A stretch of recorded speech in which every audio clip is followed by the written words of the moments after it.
Very good evening to all of you, all my media friends who have gathered. I can see all the faces that you are a part of, have been part of my events, and I'm very thankful. Mazhar, thank you.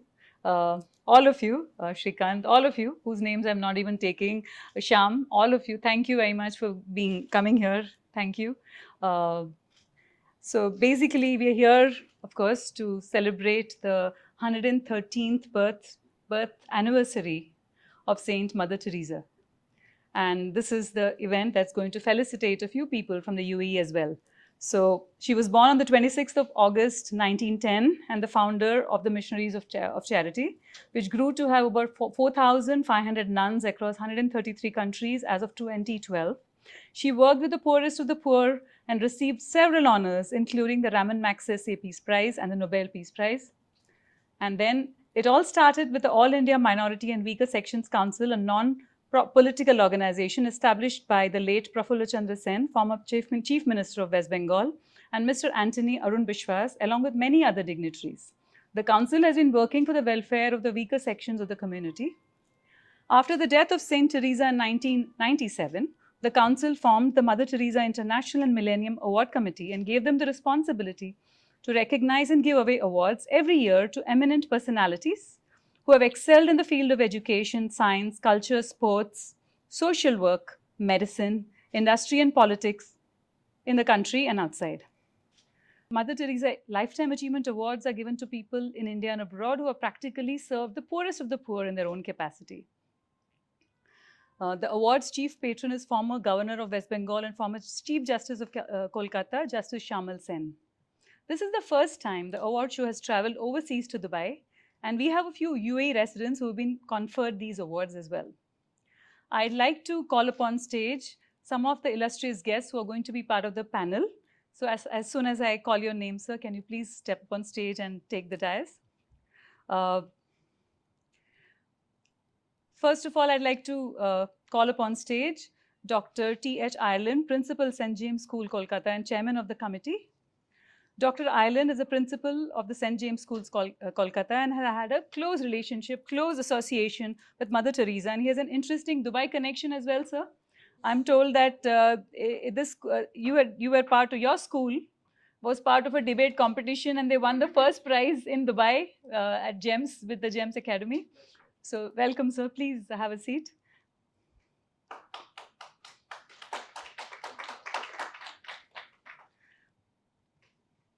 We have Dubai's own Mr. Shyam Bhatia, patron of the award, and who's a well-known businessman and founder of Valum Steel and a serious sports patron. In fact, he's known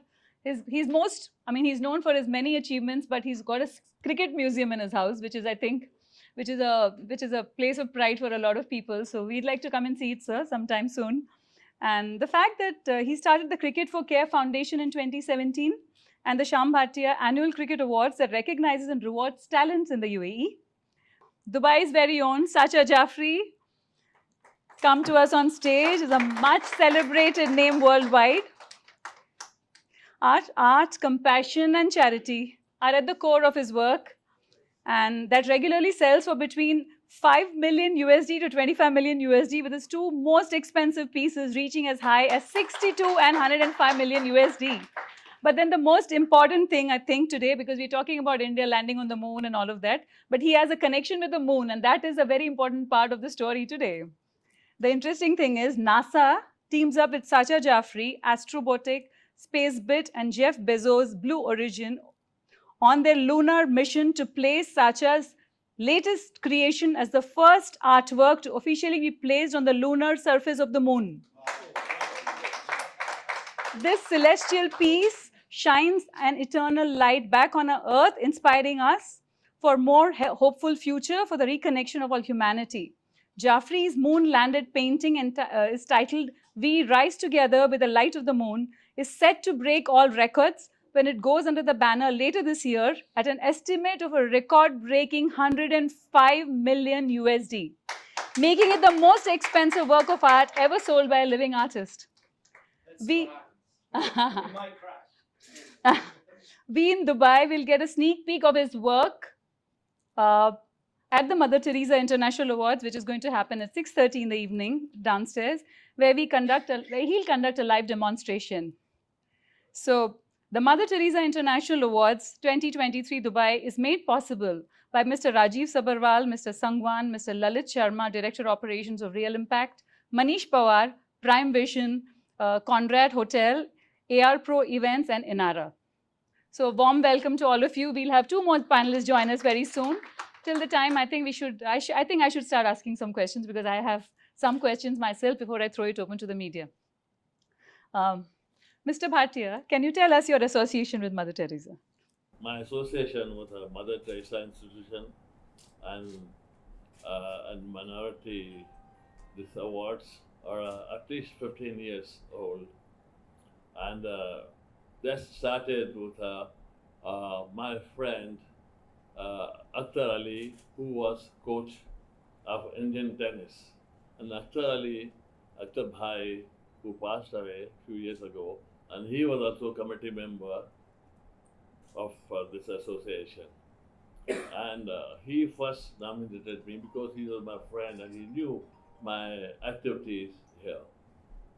From that time, on Mother's birthday today, the big name in Calcutta, and Somanaji went to Mother and told Mother, "You are doing amazing job here." The place where she has her orphanage, the Missionaries of Charity. And the children from that place would regularly come with her to our school to play.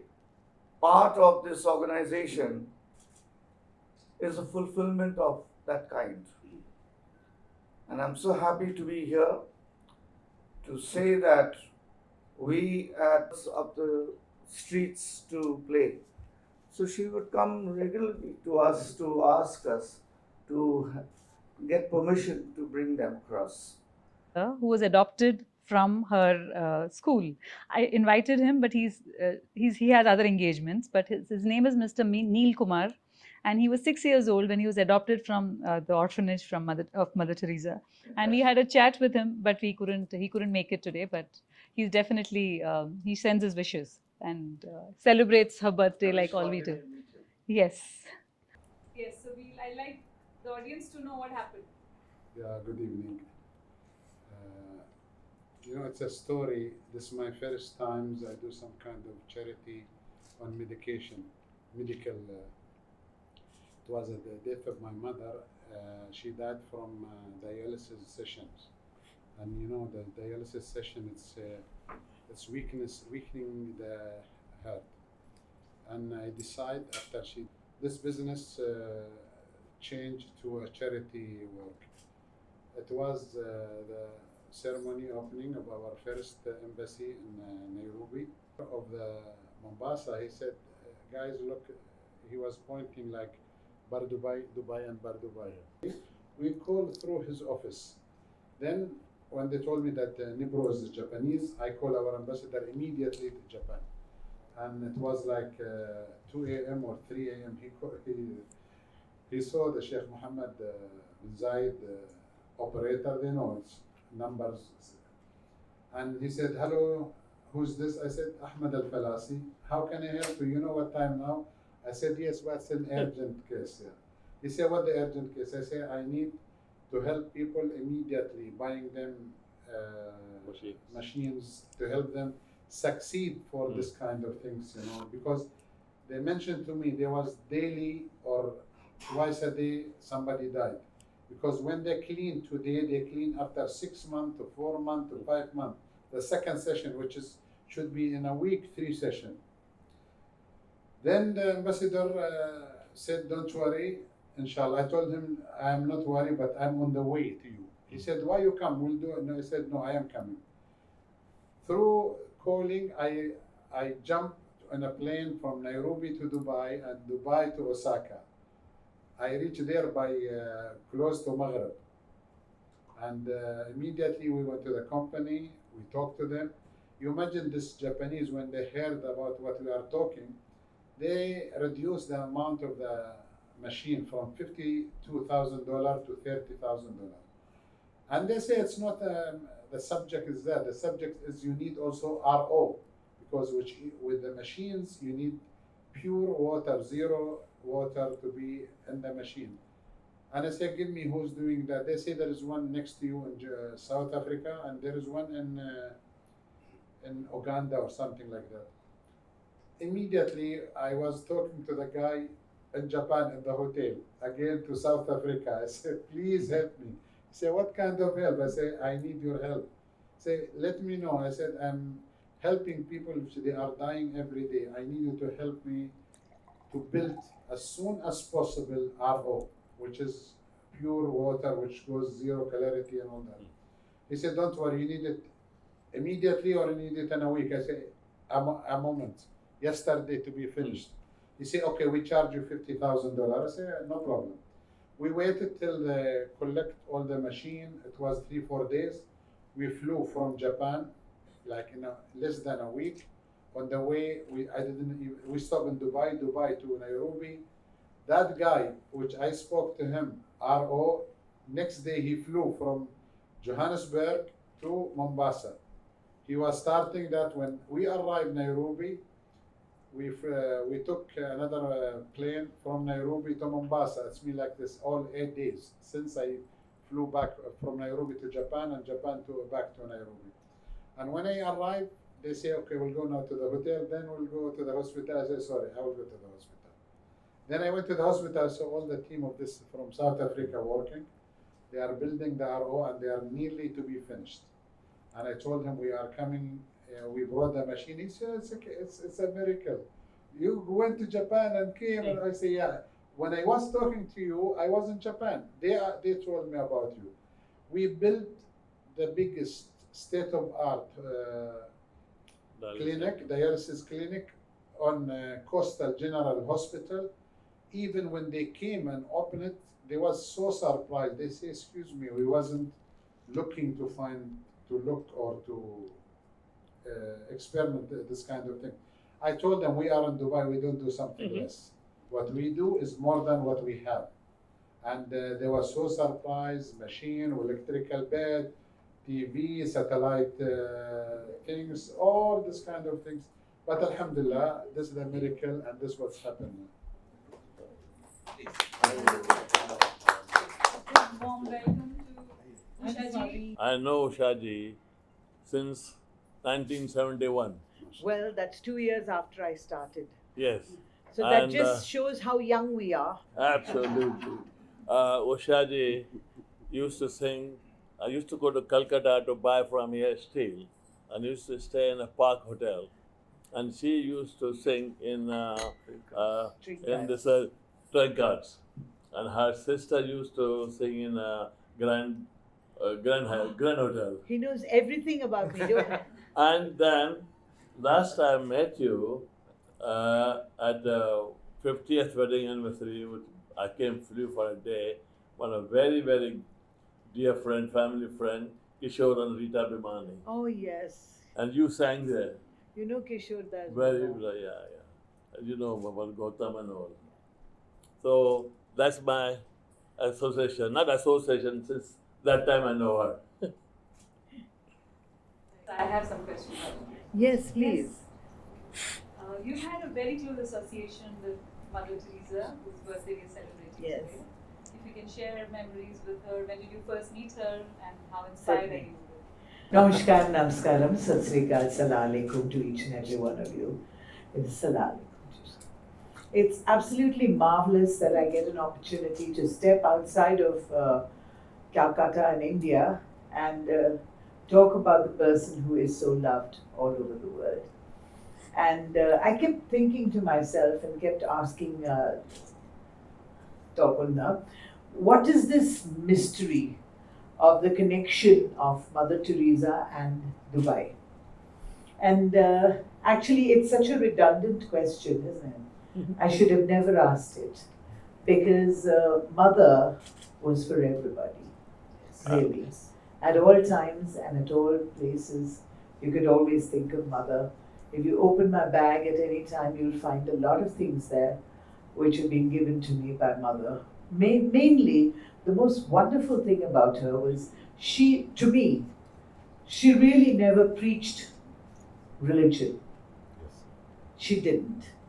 She just kept saying, sing for the glory of God and sing to make people happy and sing so that they will get a smile on their face. The first time I met Mother, of course, was not when she was the Mother Teresa. She was working at the Loreto Convent in Tully, where our studio is actually. And she used to work with the lepers. At that time there was a big community of lepers in that area. And for those of you who don't know, and you're lucky not to know about leprosy and the ills of leprosy and what it went through. It was, or what we went through. And we still have a stigma attached to leprosy, right? Like so many other things. And she was a person who could just, go into that leprous area, into the colony and dress all the wounds of the lepers over there. That's something. Really something. And she was such a diminutive lady, so small and so petite, and one almost felt like a giant in front of her. One does but doesn't talk about it. Other people should say something about it. So once when I I saw Mother Teresa at the airport, and I said, Mother, we have to do some shows now together, have to collect some money. And she just straight told me, Usha, I don't want any money. And that's why I'm so grateful to all of you as an aside from Mother. But what I learned from her, because I never liked going late anywhere. And I'm really sorry that I kept you all waiting, really. Because time is the only thing that all of you have in your hands which belongs to you. And if you gave it to me, then it means such a lot. What does it matter to him? All he or she who is dying wants is a little bit of dignity. And she gave it wholeheartedly. When I told her, I said, Mother, you could talk to her like we are talking now, friends. I used to tell her, what rubbish sweater are you wearing? So darned up, and she was always wearing stitched up clothes, I said, what are you wearing? She said, Usha, if I wear really good clothes, who would believe that I'm working for the poorest of the poor? I would go to her looking like this, and she would always tell me, green was one of her favorite colors. Besides the white and blue that she wore. Green, she said, was always something so, yes, and it's a new one also, especially for the award. And Topanga didn't buy it for me, by the way. I bought it myself. So she would never look me down and say, why do you come to a place of God, or, dressed up like this?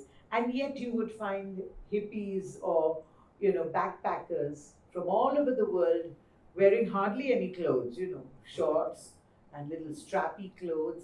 But she never was judgmental. Could have been no other person you could have chosen to call here today, because I'm the only one who saw her when she died. And the sisters were so confused, they didn't know what to do.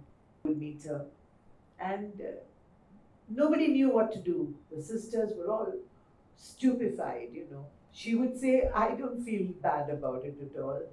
She said, look what they did to Christ. Oh. They nailed him, they threw stones at him, they did so many bad things, like they did to so many people who tried to do good. And we are so grateful, and we hear it, we live it through your words. So all that you said right now, I'm sure, is very pictorial and very visually, we've seen it through your eyes. And thank you for sharing that. Yeah, and I think Mother works it. Yes. And by the way, I don't know if all of you know that I was there at her canonization.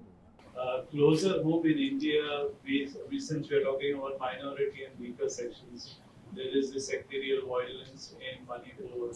So issues like that, I'm not talking specifically for that, but when it comes to crises like that, what would your learnings from Mother Teresa or your mentors like Nelson Mandela, Mr. Gandhi, you said, so apostles of peace, I would say, what would your tips or learnings would be in situations like this when there is sectarial violence in places like Manipur? Anybody? To answer your question, because I have very, very strong opinions about this without having any political leaning at all. Zero political leaning. I think when it comes to somebody breaking a hand or a leg or, so many people, I know maybe people would think that I'm simplifying things, oversimplifying things, but this is the truth. That when people turn everything into a political issue, it really, really hurts me. We make them into gods, put them with all the gods, whether it's Allah, whether Jesus Christ or Shiva or whoever, and then you find a photograph of Gandhiji. He took a shovel, he took the stone and sand, and he planted the palm tree. Whatever he's doing, I was doing. There is no, we don't know Shia before. We learn till we become big, then we know Shia.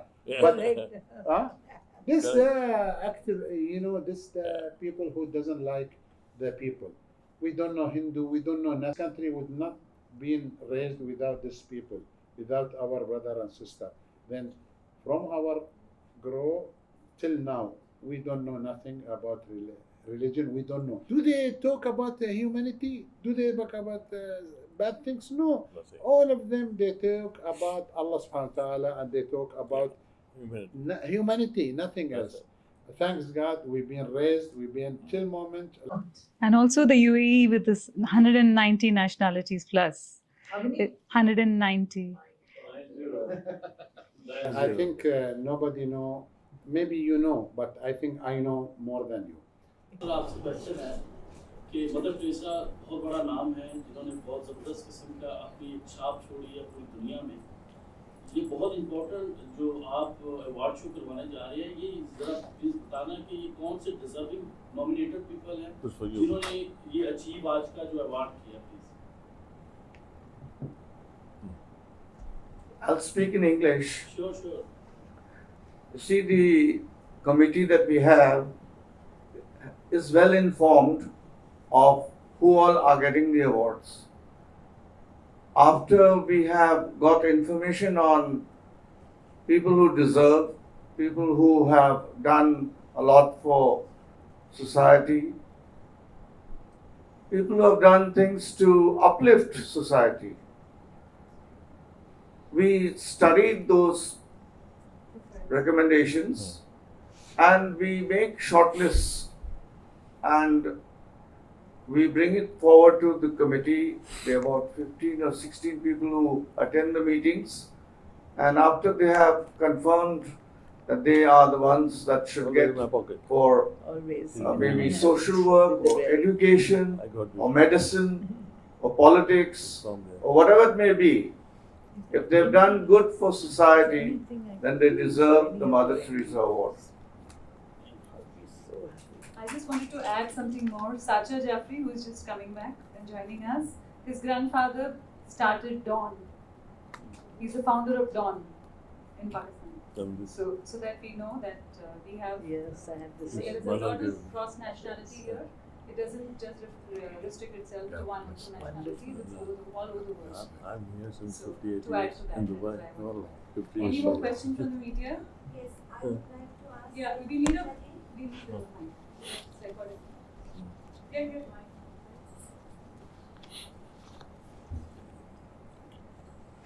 I'm from Missionaries in Dubai, and such a great pleasure to see you personally. Thank you. So there is an orphanage by Mother Teresa. Are you still visiting there? Are you helping kids to teach the singing or something? In India, Yes. there are so many orphanages. I was living in a rented house for a very, very long time.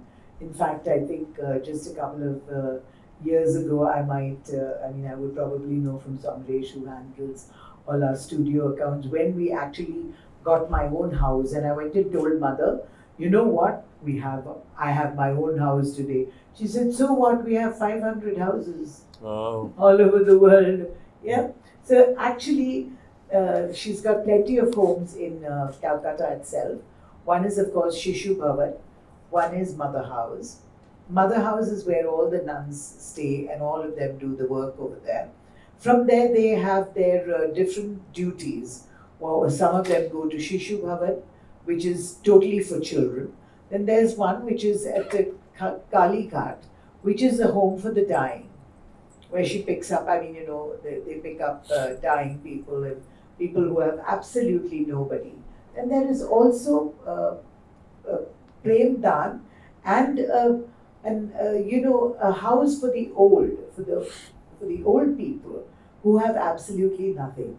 But for children, I have done lots and lots and lots of work.